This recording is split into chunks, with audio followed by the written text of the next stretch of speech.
نحمدہ ونصلی علی رسولہ الکریم اما بعد فاعوذ باللہ من الشیطان الرجیم بسم اللہ الرحمن الرحیم رب اشرح لی صدری ویسر لی امری واحلل عقدۃ من لسانی یفقہوا قولی رب زدنی علما اللہم فقہنا فی الدین آمین یا رب العالمین۔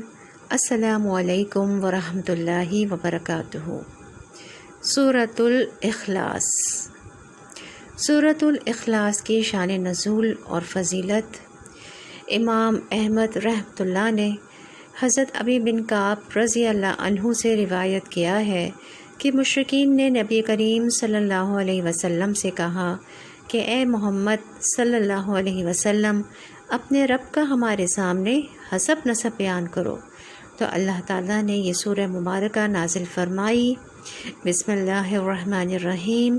قل هو اللہ احد اللہ الصمد لم یلد ولم یولد ولم یکن لہ کفوا احد۔ امام ترمذی اور ابن جریر نے بھی اس حدیث کو اسی طرح روایت کیا ہے، اور ان کی روایت میں یہ اضافہ بھی ہے کہ الصمد اسے کہتے ہیں کہ جس نے نہ جنم دیا ہو اور نہ اسے کسی نے جنم دیا ہو، کیونکہ جو پیدا ہوتا ہے وہ ایک نہ ایک دن مرتا بھی ہے، اور جو مرتا ہے اس کا مال اس کے وارثوں میں تقسیم بھی ہوتا ہے، جبکہ اللہ عز و جل کی ذات گرامی موت اور اپنی وراثت کی تقسیم سے پاک ہے۔ وَلَمْ يَكُنْ لَهُ كُفُوًا أَحَدٌ، اور کوئی بھی اس کا ہمسر نہیں، یعنی کوئی اس کے مشابہ اور برابر نہیں ہے، اور نہ کوئی اس کے مثل ہی ہے۔ اسے امام ابن ابو حاتم نے بھی روایت کیا ہے۔ امام ترمذی نے اس روایت کو مرسلاً بھی ذکر کیا اور فرمایا ہے کہ یہ روایت زیادہ صحیح ہے۔ سورہ اخلاص کی فضیلت میں ایک اور حدیث ہے۔ حضرت امام بخاری رحمۃ اللہ نے عمرہ بنت عبد الرحمن، جنہوں نے حضرت عائشہ صدیقہ رضی اللہ تعالیٰ عنہا کی گود میں پرورش پائی تھی، کے واسطے سے ام المومنین حضرت عائشہ صدیقہ رضی اللہ تعالیٰ عنہا سے روایت کیا ہے کہ نبی کریم صلی اللہ علیہ وآلہ وسلم نے ایک شخص کو ایک لشکر کا امیر بنا کر بھیجا۔ وہ اپنے ساتھیوں کو جب نماز پڑھاتے تو قرأت کے اختتام پر قل هو اللہ احد ضرور پڑھتے۔ جب یہ لوگ واپس آئے تو انہوں نے اس بات کا رسول اللہ صلی اللہ علیہ وسلم کی خدمت میں ذکر کیا، تو آپ صلی اللہ علیہ وسلم نے فرمایا ان سے پوچھو کہ وہ ایسا کیوں کرتے ہیں۔ انہوں نے پوچھا تو انہوں نے بتایا کہ اس سورہ مبارکہ میں رحمان کی صفت بیان کی گئی ہے، اس لیے مجھے اس سورت کے پڑھنے سے بہت محبت ہے۔ یہ سن کر نبی کریم صلی اللہ علیہ وسلم نے فرمایا اسے بتا دو کہ اللہ تعالیٰ کو بھی اس سے محبت ہے۔ سبحان اللہ۔ امام بخاری نے اس حدیث کو کتاب التوحید میں بیان فرمایا ہے، نیز اسے امام مسلم اور نسائی نے بھی روایت کیا ہے۔ فضیلت سورہ اخلاص میں ایک اور حدیث ہے۔ حضرت امام بخاری رحمۃ اللہ نے کتاب الصلاح میں حضرت انس رضی اللہ عنہ سے روایت کیا ہے کہ ایک انصاری مسجد قباء میں نماز کی امامت کے فرائض سر انجام دیا کرتے تھے، تو وہ نماز میں جس سورت کی بھی قرأت کرنا چاہتے تو اس سے پہلے قل هو اللہ احد ضرور پڑھا کرتے، حتیٰ کہ اس سورت کی قرأت سے فارغ ہو کر پھر کوئی دوسری سورت پڑھتے، اور ہر رکعت میں اسی طرح کیا کرتے۔ ان کے ساتھیوں نے اس سلسلے میں ان سے بات کی کہ آپ اس سورت کو شروع کر لیتے ہیں اور پھر سمجھتے ہیں کہ شاید یہ کافی نہیں کہ جس کی وجہ سے آپ کوئی دوسری سورت بھی پڑھتے ہیں، لہٰذا یا تو اسی سورت پر اکتفا کیجیے یا پھر اسے چھوڑ دیجیے اور اس کے بجائے کوئی دوسری سورت پڑھ لیا کریں۔ انہوں نے جواب دیا کہ میں اس سورت کو ضرور پڑھوں گا، اور اگر تم میری امامت کو پسند کرتے ہو تو میں تمہیں نماز پڑھاتا رہوں تو میں اس سورت کو ضرور پڑھوں گا، اور اگر تم میری امامت کو پسند نہیں کرتے تو میں نماز پڑھانا چھوڑ دیتا ہوں۔ لوگ انہیں اپنے میں سے افضل سمجھتے تھے، لہٰذا انہوں نے اس بات کو پسند نہ کیا کہ ان کے سوا کوئی اور نماز پڑھائے۔ جب نبی اکرم صلی اللہ علیہ وسلم ان کے پاس تشریف لے گئے تو انہوں نے آپ کی خدمت میں اس بات کا ذکر کیا، تو آپ صلی اللہ علیہ وسلم نے اس سے فرمایا اے فلاں، تمہارے ساتھی جو کچھ کہتے ہیں تم اس کے مطابق عمل کیوں نہیں کرتے، ہر رکعت میں باقاعدگی کے ساتھ اس سورت کو کیوں پڑھتے ہو؟ انہوں نے جواب دیا، اے اللہ کے رسول صلی اللہ علیہ وسلم، بے شک مجھے اس سورت سے محبت ہے۔ تو آپ صلی اللہ علیہ وسلم نے فرمایا، اس سورت کی محبت تمہیں جنت میں لے جائے گی۔ سبحان اللہ۔ امام بخاری رحمۃ اللہ نے اس روایت کو اس طرح تعلیقاً مگر صیغہ جزم کے ساتھ بیان فرمایا ہے۔ سورہ اخلاص ثلث قرآن کے برابر ہے۔ امام بخاری رحمۃ اللہ نے ابو سعید رضی اللہ عنہ سے روایت کیا ہے کہ ایک شخص نے دوسرے کو سنا کہ وہ سورہ قل هو اللہ احد پڑھ رہا ہے اور اسے بار بار پڑھ رہا ہے۔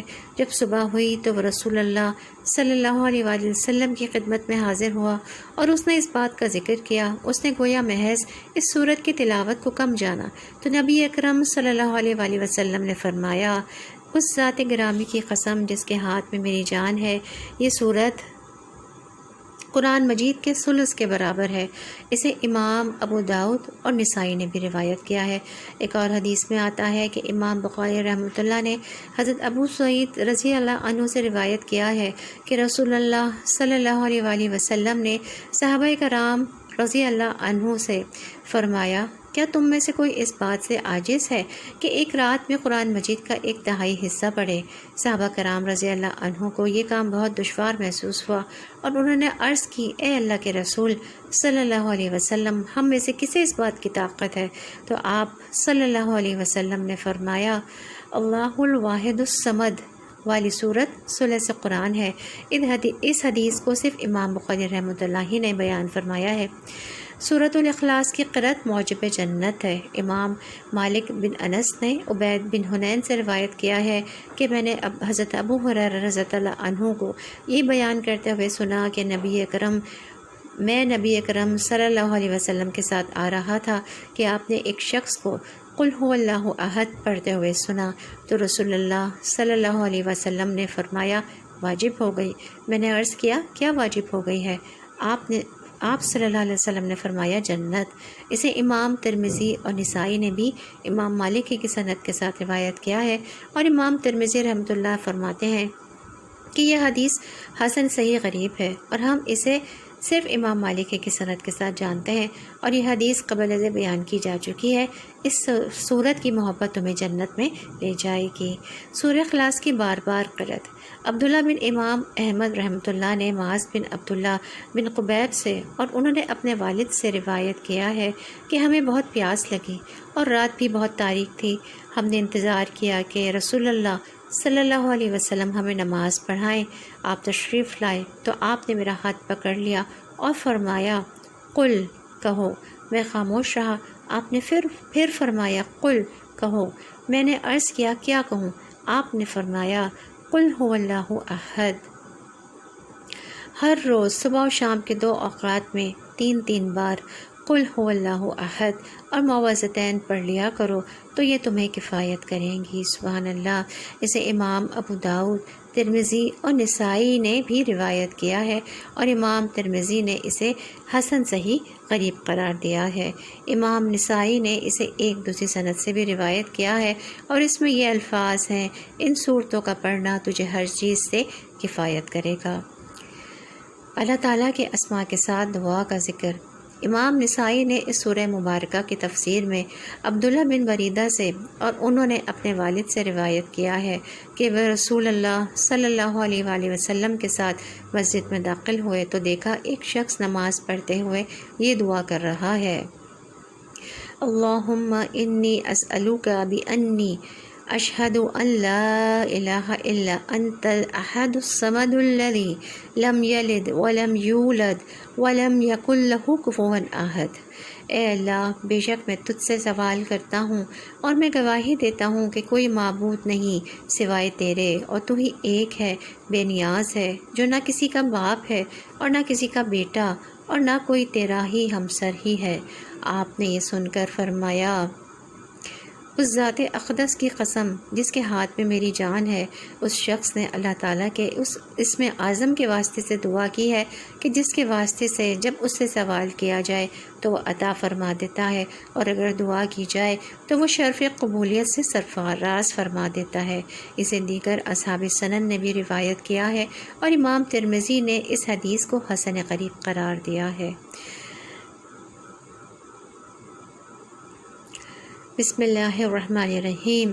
قل هو اللہ احد اللہ الصمد لم یلد ولم یولد ولم یکن له کفوا احد۔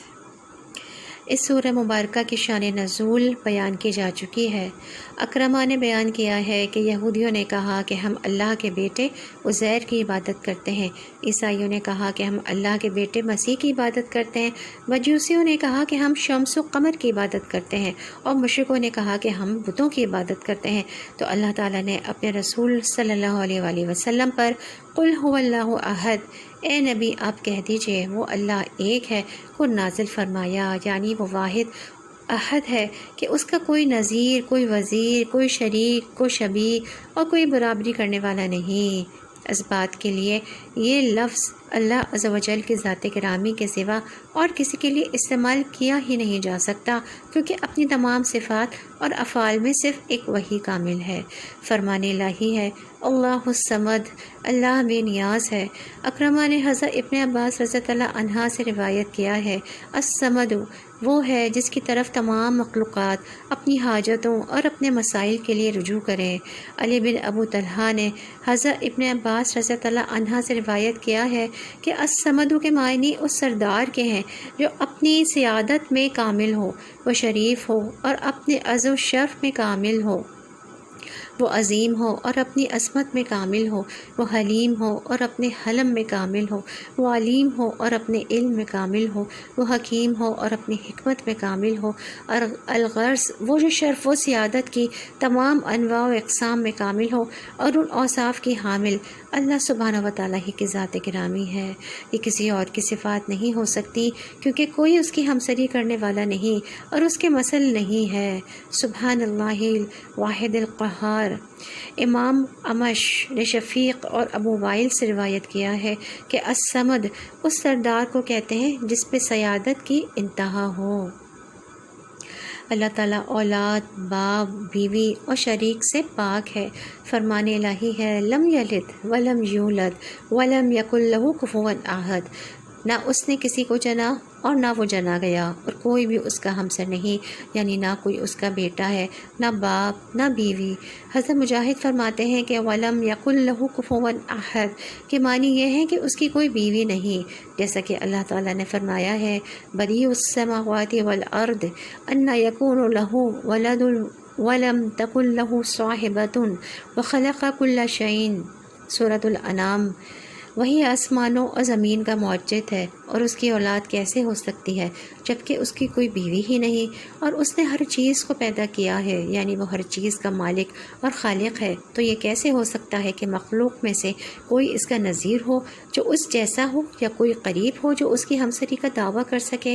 اس کی ذات گرامی ہر قسم کی شراکت سے مقدس اور منزہ ہے۔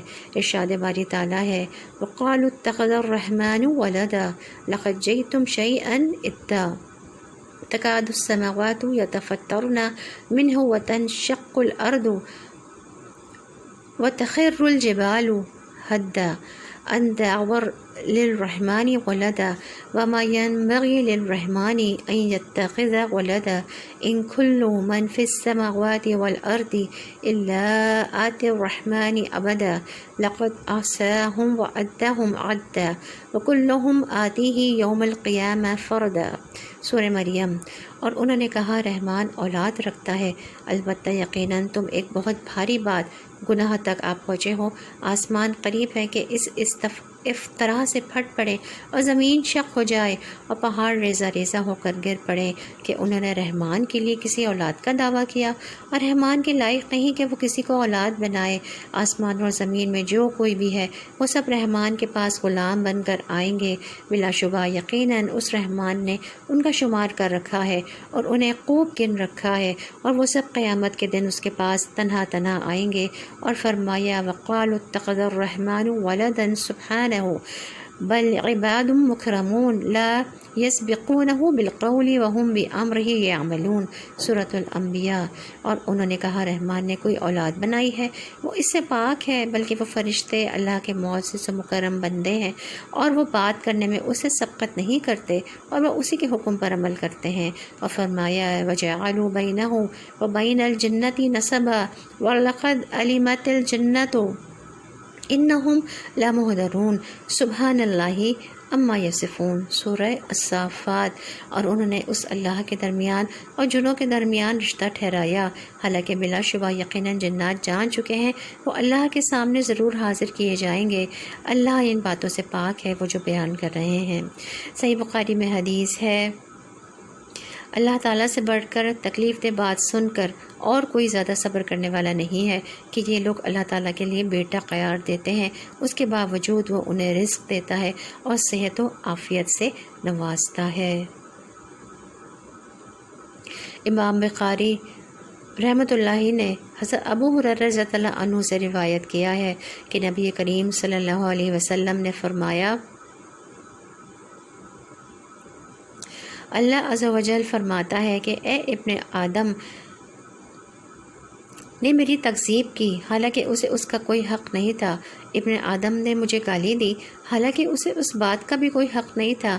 اس کا میری تکذیب کرنا یہ ہے کہ وہ کہتا ہے کہ وہ مجھے اس طرح دوبارہ ہرگز پیدا نہیں کرے گا جس طرح اس نے پہلی دفعہ پیدا کیا ہے، حالانکہ پہلی دفعہ پیدا کرنا دوبارہ پیدا کرنے سے زیادہ آسان نہیں ہے۔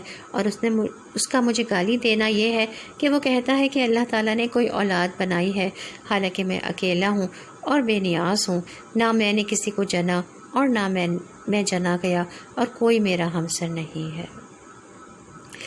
وَلِلَّهِ الْحَمْدُ وَالْمِنَّةُ۔ سبحانک اللہم و بحمدک نشہد ان لا الہ الا انت نستغفرک و نتوب الیک۔ بسم اللہ الرحمن الرحیم، الحمدللہ رب العالمین، الصلاۃ والسلام علی رسول الکریم، سبحان ربک رب العزۃ عما یصفون وسلام علی المرسلین والحمدللہ رب العالمین۔ السلام علیکم ورحمۃ اللہ وبرکاتہ۔